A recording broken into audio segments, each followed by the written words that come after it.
50 years to accomplish what I'm accomplishing here, even though I've only been politically out front about it for 10 or 15 years or something like that. I don't know. It's hard to document when these things begin and end.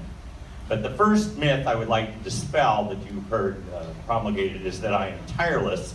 Having just flown in from Paris, I'm so jet lagged, I'm having an out-of-body experience. I think that's probably a reflection that I'm tired, and so I hope with everything else you said about me was more true than that.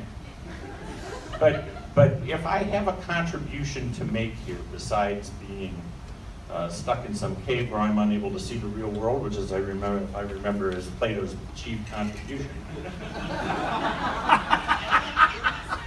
it would be that I have tried to fight the stigmas associated with sexuality and particularly with kink by talking about what everyone can learn from the experience of being an outsider, being othered, being marginalized, being different, and that those insights are important, and society would deny those to itself if it could only succeed in silencing those people who are outsiders.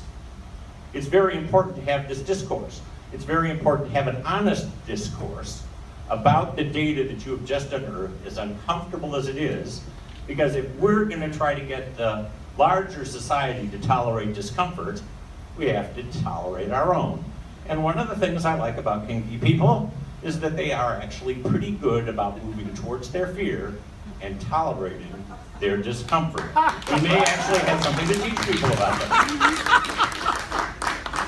So, yes, you're stigmatized. Maybe you've even thought about suicide and you've been injuring yourself and had trouble being able to represent it to yourself in a constructive way.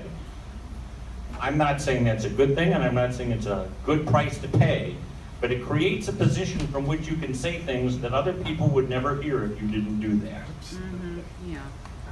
And so, you're the ones who deserve the applause. I just happen to be the focus of a bunch of energy that's been done here. And yes, advocating an ASEC has been hard work. ASEC is a great place to go get trained to become a better kink-aware therapist. But the truth of the matter is, everybody in ASEC isn't all that kink-aware. Everybody in APA is even less kink-aware.